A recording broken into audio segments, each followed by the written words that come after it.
Chapter 18. Day after day, week after week passed away on my return to Geneva, and I could not collect the courage to recommence my work.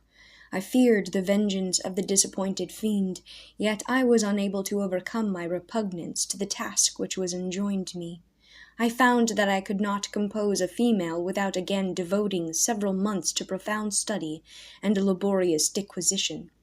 I had heard of some discoveries having been made by an English philosopher, the knowledge of which was material to my success, and I sometimes thought of obtaining my father's consent to visit England for this purpose.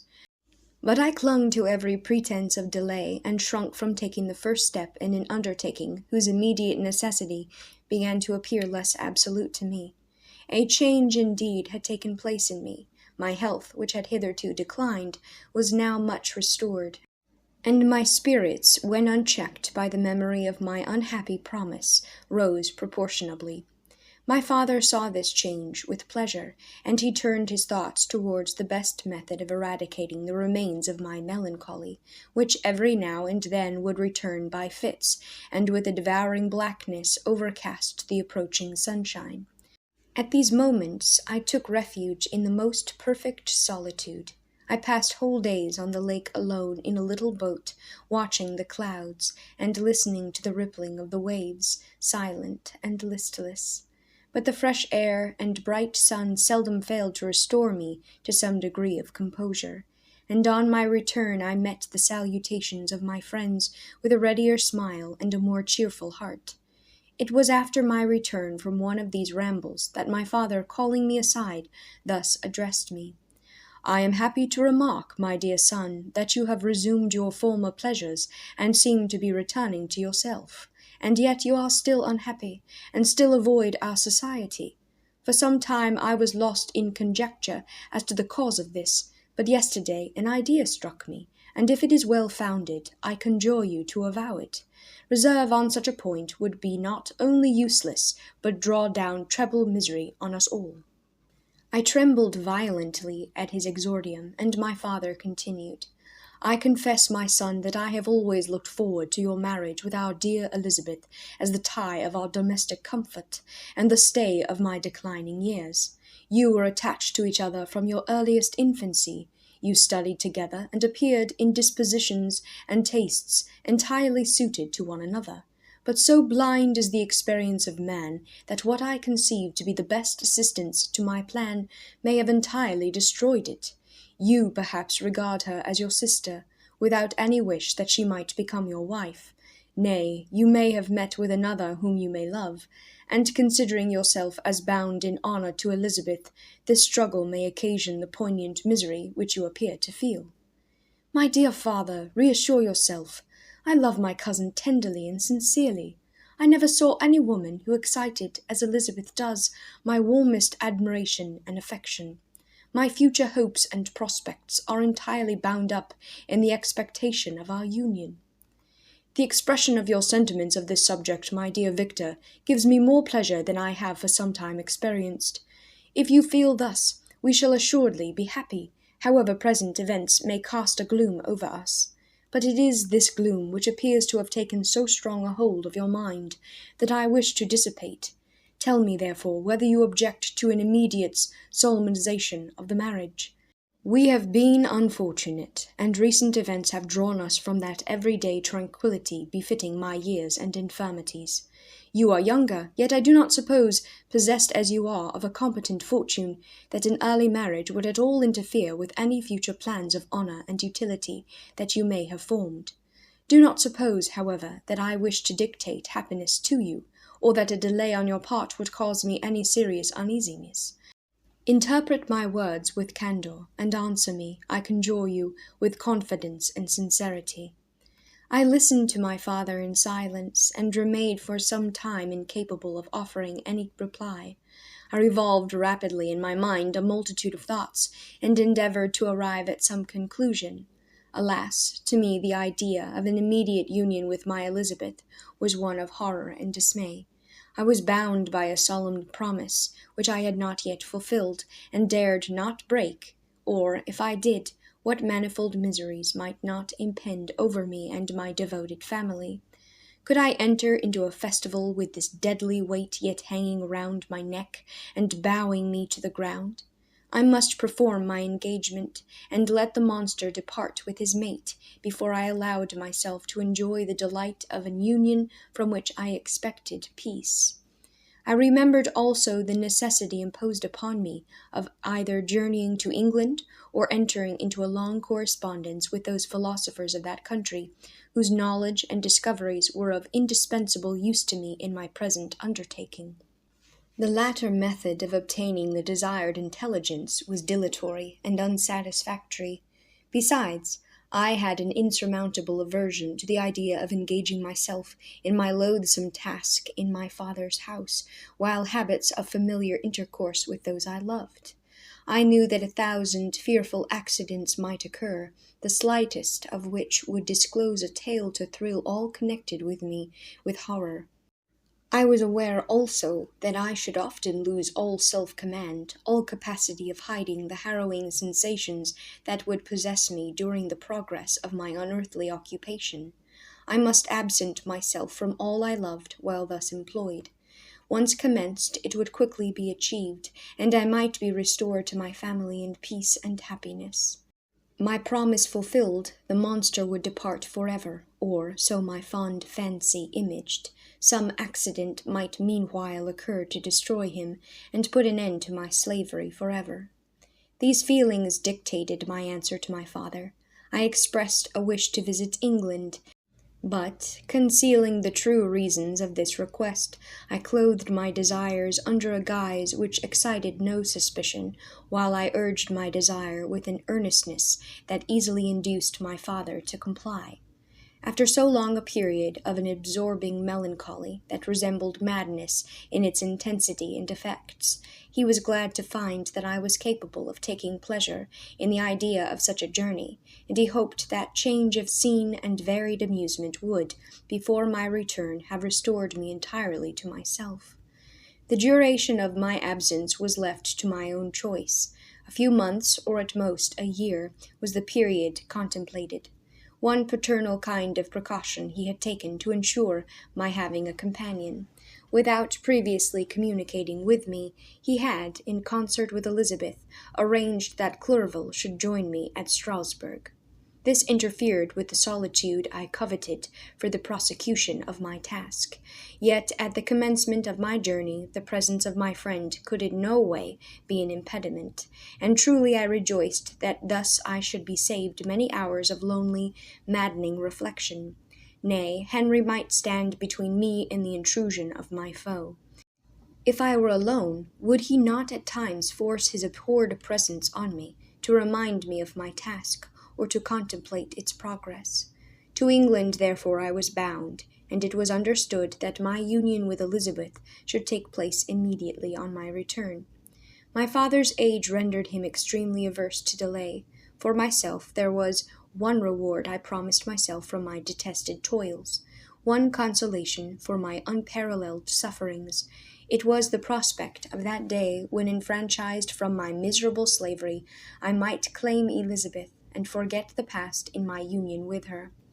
I now made arrangements for my journey, but one feeling haunted me, which filled me with fear and agitation. During my absence, I should leave my friends unconscious of the existence of their enemy, and unprotected from his attacks, exasperated as he might be by my departure. But he had promised to follow me wherever I might go, and would he not accompany me to England? This imagination was dreadful in itself, but soothing inasmuch as it supposed the safety of my friends. I was agonized with the idea of the possibility that the reverse of this might happen. But through the whole period during which I was the slave of my creature, I allowed myself to be governed by the impulses of the moment, and my present sensation strongly intimated that the fiend would follow me, and exempt my family from the danger of his machinations. It was in the latter end of September that I again quitted my native country. My journey had been my own suggestion, and Elizabeth therefore acquiesced. But she was filled with disquiet at the idea of my suffering, away from her, the inroads of misery and grief. It had been her care, which provided me a companion in Clerval, and yet a man is blind to 1,000 minute circumstances which call forth a woman's sedulous attention. She longed to bid me hasten my return. 1,000 conflicting emotions rendered her mute, as she bade me a tearful, silent farewell. I threw myself into the carriage that was to convey me away, hardly knowing whither I was going, and careless of what was passing around. I remembered only, and it was a bitter anguish that I reflected on it, to order that my chemical instruments should be packed to go with me. Filled with dreary imaginations, I passed through many beautiful and majestic scenes, but my eyes were fixed and unobserving. I could only think of the bourne of my travels, and the work which was to occupy me whilst they endured. After some days spent in listless indolence, during which I traversed many leagues, I arrived at Strasbourg, where I waited 2 days for Clerval. He came. Alas, how great was the contrast between us! He was alive to every new scene, joyful when he saw the beauties of the setting sun, and more happy when he beheld it rise, and recommence a new day. He pointed out to me the shifting colors of the landscape, and the appearances of the sky. "This is what it is to live," he cried. "Now I enjoy existence, but you, my dear Frankenstein, wherefore are you desponding and sorrowful?" In truth, I was occupied by gloomy thoughts, and neither saw the descent of the evening star nor the golden sunrise reflected in the Rhine. And you, my friend, would be far more amused if the journal of Clerval, who observed the scenery with an eye of feeling and delight, than in listening to my reflections. I, a miserable wretch, haunted by a curse that shut up every avenue to enjoyment.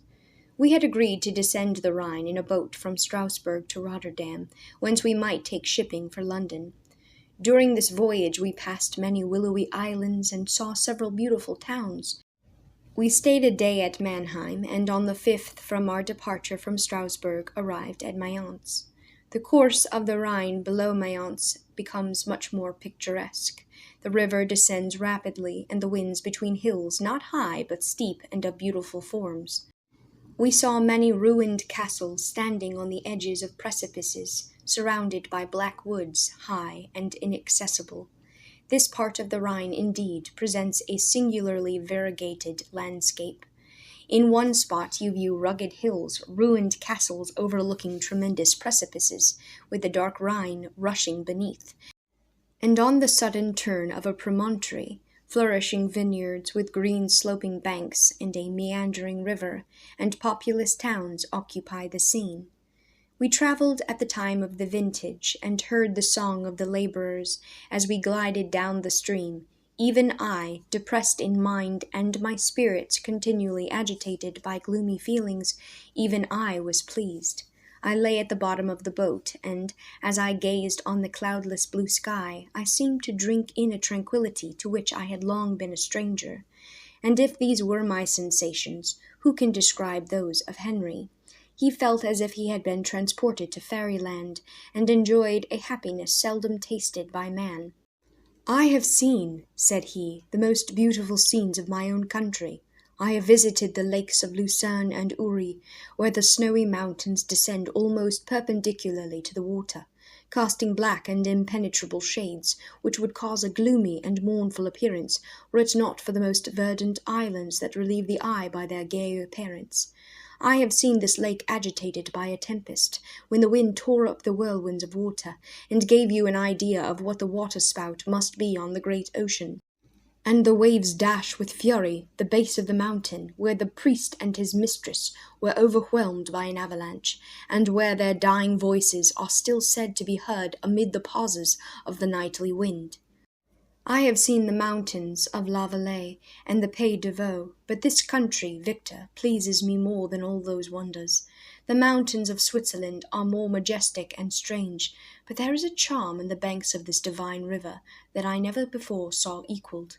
Look at that castle, which overhangs yon precipice, and that also on the island, almost concealed amongst the foliage of those lovely trees. And now that group of labourers coming from among their vines, and that village half hid in the recess of the mountain. Oh, surely the spirit that inhabits and guards this place has a soul more in harmony with man than those who pile the glacier or retire to the inaccessible peaks of the mountains of our own country. Clerval, beloved friend, even now it delights me to record your words, and to dwell on the praise of which you are so eminently deserving. He was a being formed in the very poetry of nature. His wild and enthusiastic imagination was chastened by the sensibility of his heart. His soul overflowed with ardent affections, and his friendship was of that devoted and wondrous nature that the worldly minded teach us to look for only in the imagination. But even human sympathies were not sufficient to satisfy his eager mind. The scenery of external nature, which others regard only with admiration, he loved with ardor. The sounding cataract haunted him like a passion, the tall rock, the mountain, and the deep and gloomy wood. Their colors and their forms were then to him an appetite, a feeling, and a love that had no need of a remoter charm, by thought supplied, or any interest unborrowed from the eye. And where does he now exist? Is this gentle and lovely being lost forever? Has his mind, so replete with ideas, imaginations fanciful and magnificent, which formed a world whose existence depended on the life of its creator, has this mind perished? Does it now only exist in my memory? No, it is not thus. Your form, so divinely wrought, and beaming with beauty, has decayed, but your spirit still visits and consoles your unhappy friend. Pardon this gush of sorrow. These ineffectual words are but a slight tribute to the unexampled worth of Henry, but they soothe my heart, overflowing with the anguish which his remembrance creates. I will proceed with my tale. Beyond Cologne we descended to the plains of Holland, and we resolved to post the remainder of our way, for the wind was contrary, and the stream of the river was too gentle to aid us. Our journey here lost the interest arising from beautiful scenery, but we arrived in a few days at Rotterdam, whence we proceeded by sea to England. It was on a clear morning in the latter days of December that I first saw the white cliffs of Britain. The banks of the Thames presented a new scene. They were flat but fertile, and almost every town was marked by the remembrance of some story. We saw Tilbury Fort, and remembered the Spanish Armada, Gravesend, Woolwich, and Greenwich, places which I had heard of even in my country. At length we saw the numerous steeples of London, St. Paul's towering above all, and the tower famed in English history.